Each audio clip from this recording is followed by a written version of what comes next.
Hey everyone, it's Tyler, and this is going to be the fourth and final video of this series on South-South cooperation, which is, of course, international development cooperation between states and organizations in the Global South.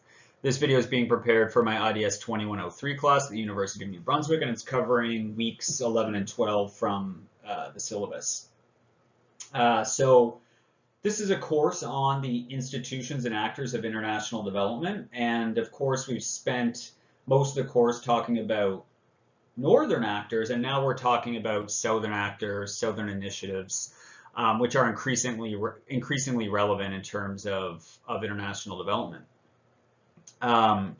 So it's immediately relevant in terms of new institutions and more resources for poverty alleviation and all this stuff, but I also think that a lot of the stuff we're looking at here in terms of international development is also significant in terms of something we're going to call global governance.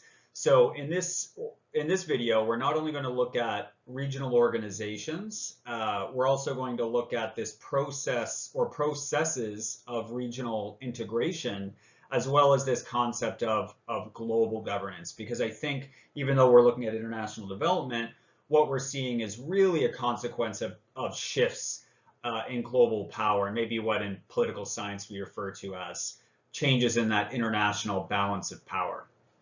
So this opening slide here, it's just the logo of ECOWAS, one of the regional organizations in the world. We're going to talk about a few regional organizations in this video. So first, some definitions.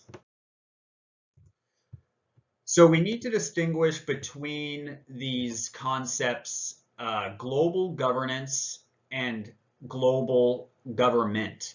So I have up here on the screen global government, and this is from Luis Cabrera, Global Governance and Global Government, which was not a required reading.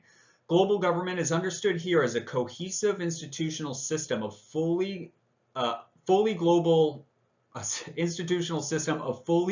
scope that exercises at a minimum formal supremacy in decision-making over states or other political subunits on a significant range of legislative and juridical activities. So we are not talking in this video about global government. We are not saying that these institutions in the Global South, whether the African Union or ASEAN, are a form of government or are replacing governments. In this course, we're not even saying the United Nations or the Bretton Woods institutions are replacing government. We're really talking about global governance.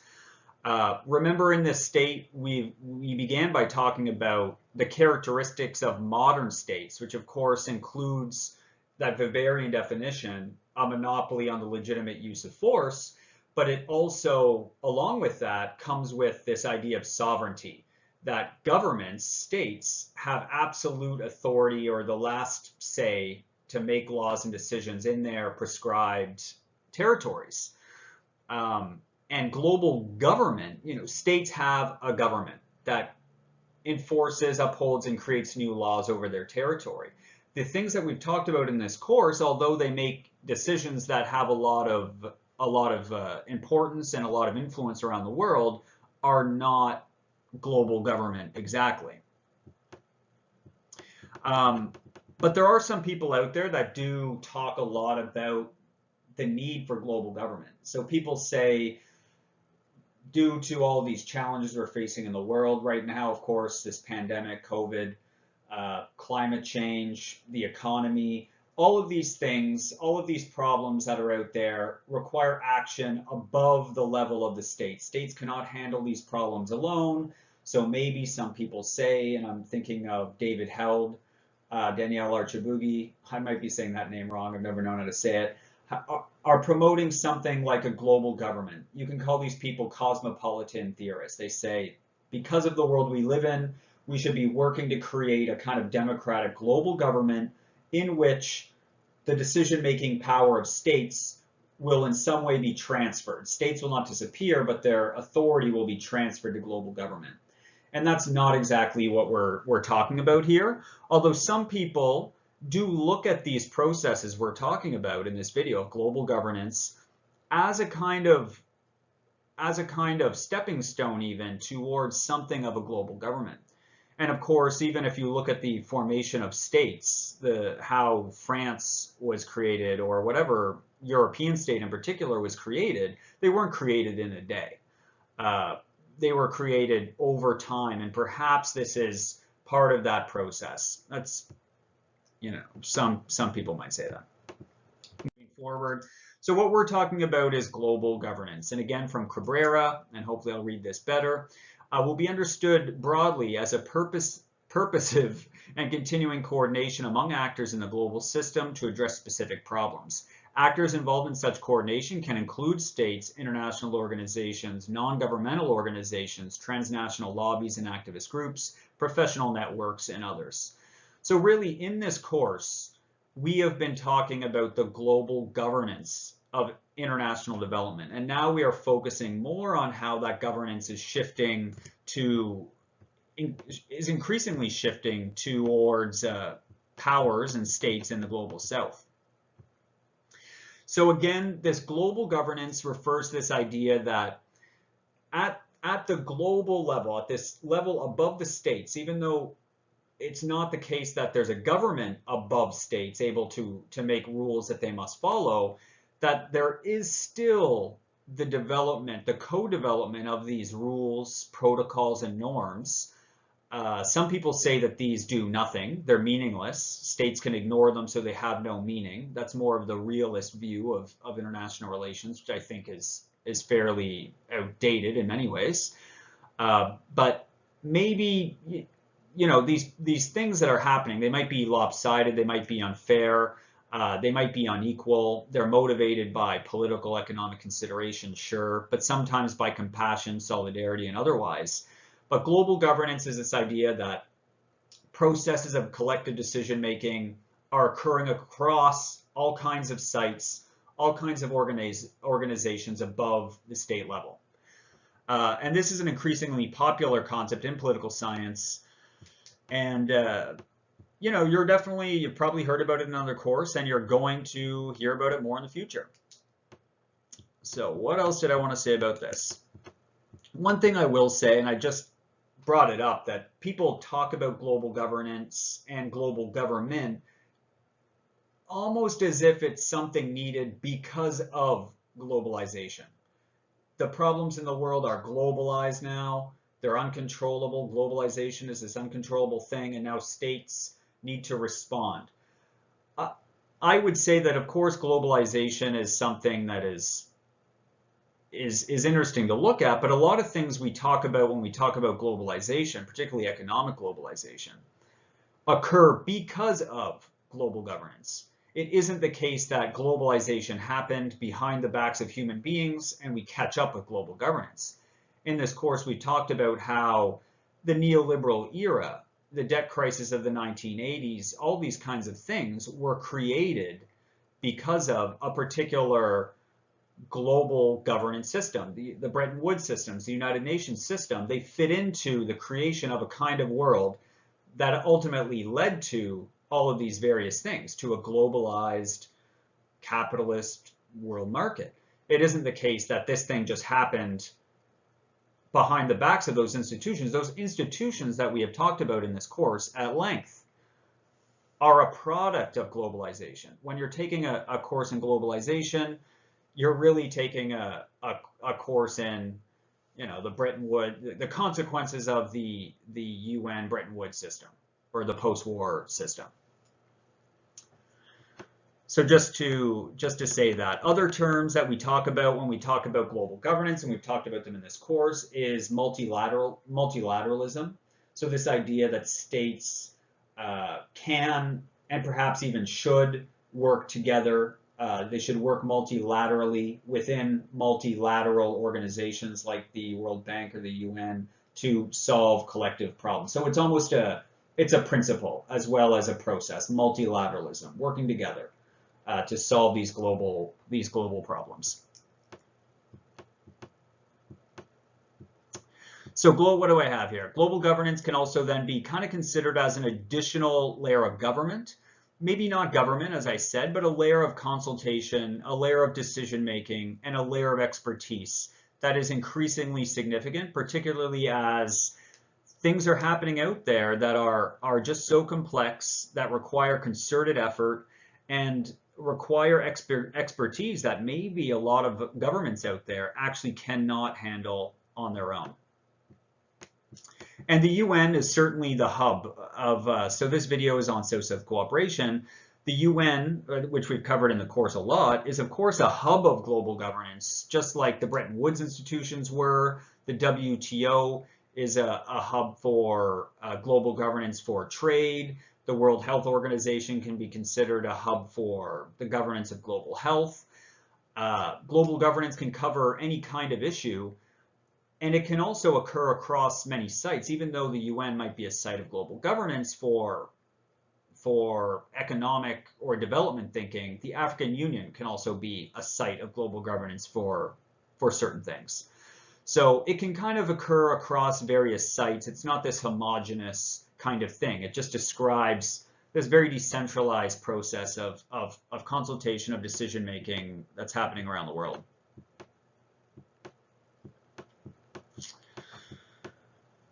So maybe that's enough jibber jabber on that for now. I'm going to talk about regional organizations. So this is just a list of regional organizations here. There's more. So again, in this course, we've talked about global institutions like the UN, the World Bank, and regional organizations are really just like these international organizations. Their members are sovereign states, but they're usually limited to states from a particular geographic region. Now, of course, we could put on our geography hats and think about why do we group certain regions together, or think about regions in certain ways, but I'm a political scientist. I don't think about things in those ways. I think about the facts as I see them. So, but generally, regional organizations are organizations composed of members from particular regions. These organizations usually have some kind of treaty or charter that states need to sign to become a member. For example, the African Union has the Constitutive Act of the African Union. And these charters, these treaties outline the purposes of the organization and create the framework about how these organizations are going to work. This said, organizations can vary a lot in their institutional design. They can have a lot of control and authority over a lot of functions, or at the other end, they can have very little amount of authority. Some are going to have big staff, and some are really just forums where people have regular meetings. Like government people, they have working groups or committees where high-level people from government come together to talk about various issues. Not so much that organizations have huge staffs that are creating policies that are then handed to governments. A lot of times governments are getting together to discuss their mutual concerns, to make pronouncements, and then kind of create agreement through the process of consultation, of working together. So I have a list up here. All these organizations have their own histories and ways of working, right? They're not necessarily a copycat of the UN or the World Bank or whatever. They have their own mandates, their own histories. So up on the screen, we have the African Union, which is, maybe it is the biggest one in the regional organization. I'm not exactly sure, but it is definitely one of the biggest, probably at least the first or second, which is a continent-wide regional organization representing African states. You can call it a bit of an umbrella or an umbrella organization because there's other regional organizations within Africa. So at the beginning, we had the Economic Community of West African States, or the ECOWAS symbol up there. So that's West Africa. There's also the Southern African Development Community, the SADC. So those are just those are sub-regional African ones. Going over to Latin America, or the Americas, you have the Organization of American States, which is all the countries of the Western Hemisphere. You also then have the Andean Community. You have the Caribbean Community. and common market. There's the Southern Common Market, which is like a South American kind of, almost like a NAFTA in South America. In Asia, the big, maybe not biggest in terms of population, but the biggest with the most members, ASEAN. That's members from 10 countries from Southeast Asia. We're going to look at that one just a little bit in this video. And ASEAN has a coordinating function as well with the big Asian players, China and India. And there is a Southern Asian Association for Regional Cooperation as well. The Pacific and some others, there's the League of Arab States, or the Arab League, Pacific Island Community, and so on. So again, they all have, they're not necessarily just UNs. They don't do exactly the same thing as the UN does. They have their own ways of doing things. Not only that, they have their, varying levels of an ability to enforce their decisions.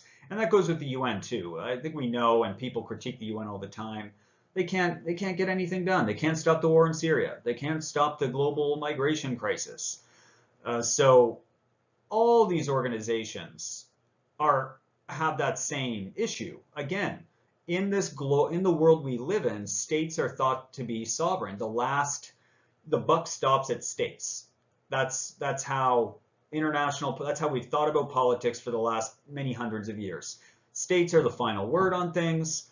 Nothing is done behind the backs of states. You can't make a state do anything they don't want to. They're sovereign. And so these regional organizations are involved in that game, and some of them are more successful than others at kind of enforcing compliance or ensuring compliance across a range of things that they're discussing.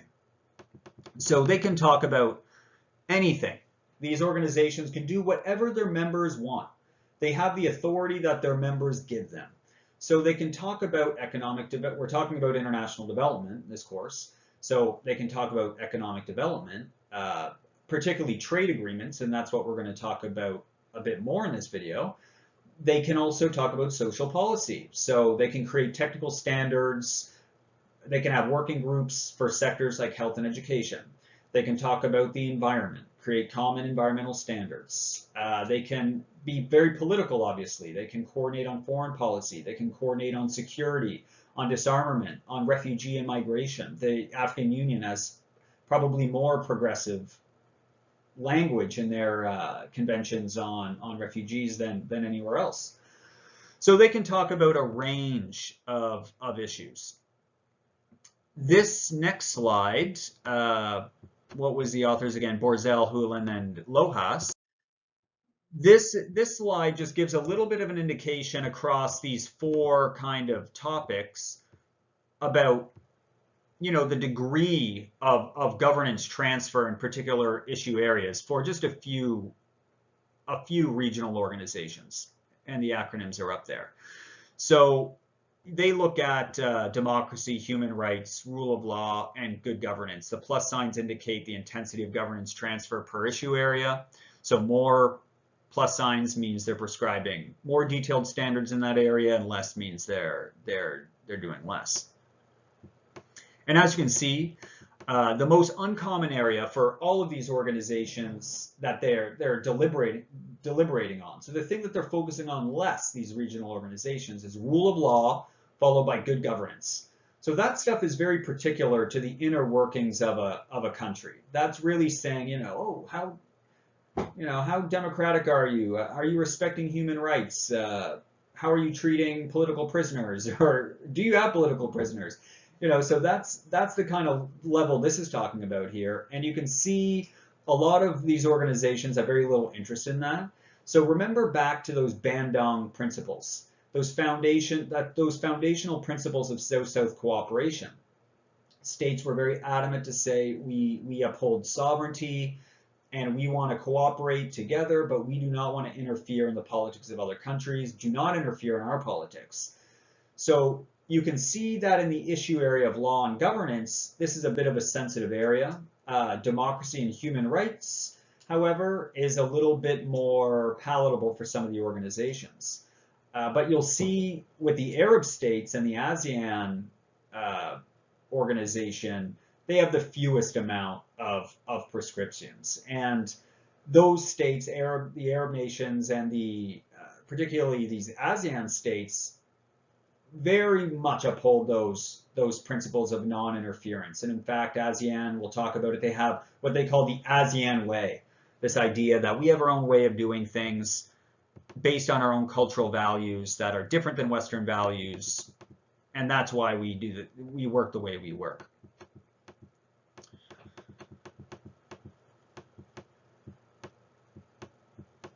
So again, this doesn't mean that that paper is basically saying some organizations prescribe more proper behavior than others. So these organizations are creating standards of conduct that their members should follow. So what this is saying is that these organizations with more plus signs in these particular areas are prescribing more detailed behavior. They go more on the side of saying people that are members of our organization should behave in a certain way. That is not the same thing as saying they have an ability to enforce these decisions. Again, I mentioned that earlier, but again, I like to talk about South Sudan. I spent a lot of time there. South Sudan is not a country where democracy is strong, where human rights are strong, where the government is responsible. I would say it's a criminal government, a horrible government. But of course, the African Union is fairly limited in their ability to bring about change in South Sudan. However, they are actually getting increasingly assertive, the African Union, I mean. Last year, they suspended Sudan for violence against protesters during their regime transition there. They've, I don't know if the word is suspended or reprimanded Zimbabwe for basically not paying their fees to the African organization. So I would say, even though these organizations don't have a lot of mechanisms to really enforce countries to do anything, I do think there is a certain amount of political, that political influence is important. If you are a state in any region and all of your neighbors are all of a sudden saying, you know, we think what you're doing is not right, that does mean something. It's not completely meaningless. Even powerful people, powerful states need friends. So that kind of legitimizing function is important. So before we move on to look a little bit at organizations themselves or specific organizations, I wanted to talk about regional integration, which isn't exactly the same thing. By regional integration, I mean the process through which countries in certain regions begin to merge their policies, practices, laws, and even their economies to an increasing extent. Of course, when we look around the world, the European Union is kind of the most integrated region in the world, right? The European Union, people, companies, goods and services can just move around willy-nilly, and they're integrated. They have a level of integration that we do not have here in North America and that they do not have in Africa or Asia or elsewhere. So we can imagine a case in which countries and regions, though, begin to integrate along all kinds of lines. It doesn't need to be economic integration, but it does appear that economic integration is kind of what a lot of these organizations are pushing for the most.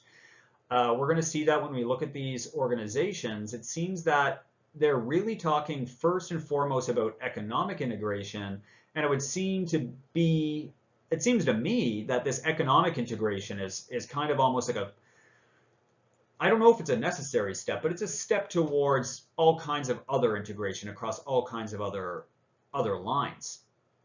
So this slide is to kind of just give an indication about how it is, those steps, I guess, through which regions become more economically integrated. This is the most fancy slide I've ever made, by the way, it's just for you.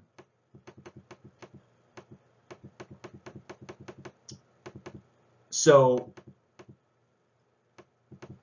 this is from I made this slide, but more or less the steps are from the Van Langenhoven and the McAvey article.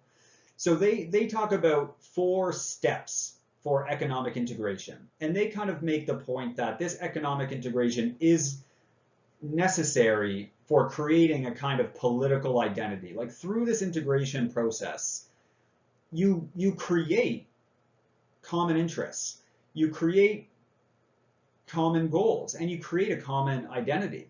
If we look at the European Union today, look at the, they have a common identity. Some people might like the European Union, some might not, but it's not debatable to say that the European Union, the countries of Europe, are bound together. Their fates are very much interlinked and very much related. The success of Germany and France are connected in an intimate way. And that was not the case in 1973, at least not to the same degree. Or sorry, 1943. There was a major world war, you might have heard of it, many years ago, and Europeans probably didn't feel the same way about their neighbors that they do today. And maybe a part of that is this economic integration that has happened. So much so that people today are saying, we're Europeans, we have a common identity, common institutions. So here on the screen, you can distinguish between step one, a free trade area. This is when countries agree to eliminate those tariffs and non-tariff barriers between themselves. So South Sudan and Kenya, let's say they agree to eliminate all tariff barrier and other barriers on goods between themselves. Number two is a custom union.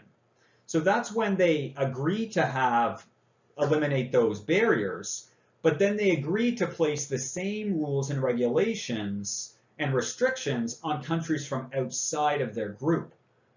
That's a lot more than the free trade area, because in the free trade area, we're sitting in South Sudan and we're selling eggs to Kenya, and we're selling them for $1 a dozen, but because Kenya doesn't have any restraints on Europe, let's say, European egg farmers are selling their eggs for 50 cents a dozen. So it's almost like we don't have a trading partner at all, because who's going to buy our $1 eggs when the Europeans are selling them for 50 cents? So that common union, that common custom union, is important to basically make the terms of trade or the fair for both parties. Number three is a common market. This is when you have the free movement of goods as well as the free movement of capital between these countries, and ideally the free movement of people as well. So not only can you sell your goods and services, we're the South Sudanese egg farmers, not only can we sell them in Kenya, we can go to Kenya and get that nice fertile land. It's not really, well, there is fertile land in Kenya, but I was going to say the northern region. We can buy land in northern Kenya, and we can start a new egg operation to sell our eggs in Kenya as well as South Sudan. So we can move our capital, we can move our investment to other countries, and we can even hire staff, send our staff between the countries, and that's going to be good for our business. And the final step is the economic union. This is when you have a common market along with a complete unification of monetary and fiscal policy. So this is actually above and beyond the European Union. The European Union has a common market. They have an economic and monetary union, so they have a common currency, but the member countries control their own fiscal policies, or they largely control their own fiscal policies. So they set their own tax rate and so on. And the ability to set your own tax rate obviously has a huge bearing on the competitiveness of your economy, the competitiveness of your firms, and so on, right? If you set a certain tax rate, maybe more firms want to go to Ireland for their low corporate tax rate, as opposed to going to even Northern Ireland or going to England. So this still kind of creates imbalances between economies, but you could say the final step in economic integration between regions is an economic union. And obviously, to get to this level, this European level, you need it needs political legitimacy. It is a lot to say we are going to bind our fates. We're going to bind the fates of South Sudan and Kenya together economically. We're going to get on the same ship. It's quite a lot to do that. So thinking about it in terms of a phasing process is logical. And I think when we look at some of these processes, it does seem, or we look at the actions of organizations around the world, it seems that states are taking a kind of phased approach. States are entering into, these organizations are trying to push these regional trade agreements more at that level 1 and 2, the first and second step. They're kind of, they have dreams and they say, we want an economic union, you know, we want that high level stuff, but this is our process. We want to push a free trade agreement and we want to move toward this final goal. And this is also significant because in this course we've talked about the World Trade Organization, and we've talked about this idea of global free trade in this course.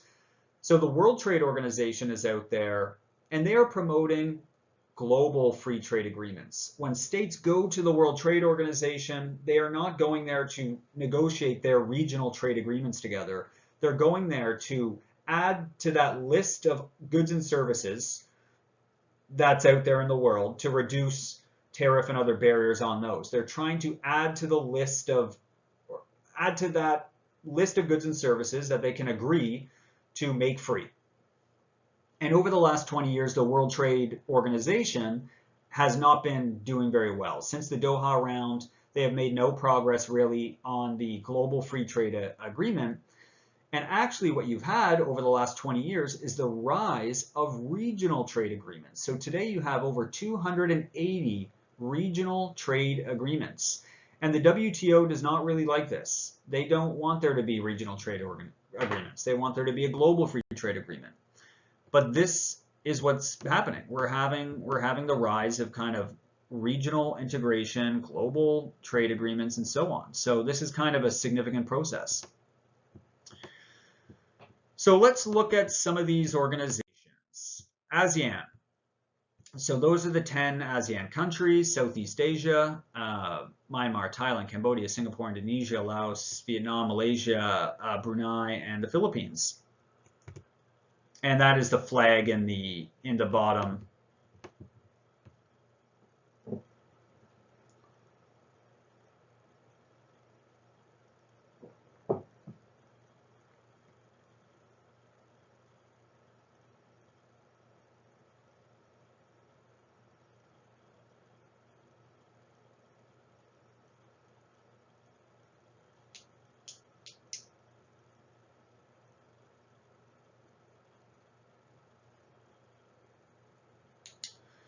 I'm not sure if that filmed me during that pause or what, but this PowerPoint video thing isn't the best program. So ASEAN, the 10 countries of Southeast Asia. So it was founded in the 60s during that independence wave we talked about. And one thing to state right away, and I mentioned it in the introduction, is that they have this famous concept that they call and they identify as the ASEAN way, not Asian way, the ASEAN way. This is founded on this idea that these countries, they share certain cultural values which include quiet diplomacy, not kicking up a fuss, not embarrassing each other by pointing out each other's faults or problems. Rather, this ASEAN way is to say decisions, we should make them together. No one should make a decision on our behalf. We should make these decisions quietly, maybe even behind closed doors. We shouldn't interfere in the politics of other countries. If they don't want to do something, we're not going to hang them out to dry for it. We'll just do what we can together. And if it changes in the future, we'll do that. But basically, that non-interference principle is absolutely major for ASEAN, and we saw that with that little chart earlier on.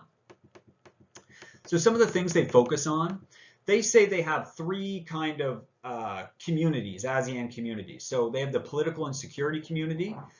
And the way ASEAN works is they more or less have ministerial level working groups. So it's not really that they have staff that are creating policies for people. They have working groups for all these different sectors that they've identified. And so periodically, annually, people get together, high-level ministerial people from their member governments get together to discuss issues. They have an itinerary, an agenda. They follow that agenda. They make agreements. They make they set the agenda for the next meeting, and that's how they carry on. So they have under the political and security community, they talk about things like drug trafficking, terrorism, crime, defense, nuclear weapons, and so on. So terrorism and crime, I was looking at ASEAN a lot more a few years ago, and that was kind of a big one back then. They also have the ASEAN Socio-Cultural community. So this is more of that fuzzy feeling development stuff. Health, education, environment, labor, gender, poverty. They have working groups for all that stuff. Again, high level government official meetings. This is not something funding projects or programs. ASEAN isn't funding a development project in Thailand, for example. Going back, so the last one, the ASEAN Economic Community. So they have ministerial meetings for things like energy, mining, tourism, infrastructure, transportation. But going back to this regional integration thing I was talking about earlier, they're trying to create an ASEAN free trade area. They want to lower tariff and other barriers on intra-regional trade. And they have an ultimate goal by 2025 to create an ASEAN economic community. So this is important because these member countries, they constitute 600 million people. So that's no small amount of the global population, 10% or something like that. And they basically want to say, hey, we want to promote our own inter-regional trade. We want to keep opportunities within the region. We want to grow our trade links together. We want to become more prosperous together. So we're going to be advocating for a free trade agreement and ultimately an economic community. And this is going to be something that they're going to work on for the next many years. So this is what they're working on when they get together. Where are the areas that we can agree to eliminate trade barriers on? What will it take for us to harmonize our environmental, our tax policies, and whatever? This is what they're working on when they go to these organizations. And this is one of the major things that ASEAN is focusing on. It's focusing on free trade and economic issues. I'll also say that ASEAN has other mechanisms. They do have committees and other coordinating functions with other regional powers like China, like India, and so on. So they do coordinate outside of their member countries. So this slide is on the Caribbean community, or Caricom. So I thought I would show that because the Organization of American States has Canada and the US in it. So I wanted to focus more on a regional organization that isn't tainted by Western influence. So Caricom is a small organization. It has only 15 full members. That's technically bigger than ASEAN, but this only comprises about 16, 17 million people. These are small Caribbean countries. So this organization has its roots back it was formed officially in 1973, but its roots go back to the 60s. And as you can see, these are their four primary pillars: security, foreign policy coordination, human and social development, and economic integration. So together, they want to improve. Some of their priorities are improving living standards and labor outcomes. They want to improve their international competitiveness. They want to increase productivity. They want to diversify their economies. Of course, many of these countries are very small, heavily reliant on tourism. So they're interested in different ways to foster economic development. But one of their biggest goals is this thing, economic integration. They want to advance a common market and a common economy. That's actually why they're called Caricom. It's not the Caribbean community, it's Caribbean community and common market.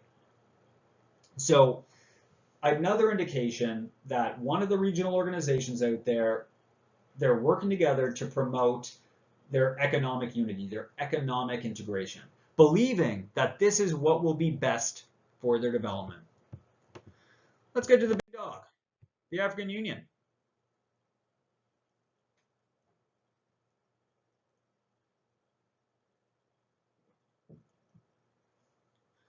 So African Union, this is their, I think it's a pretty awesome flag.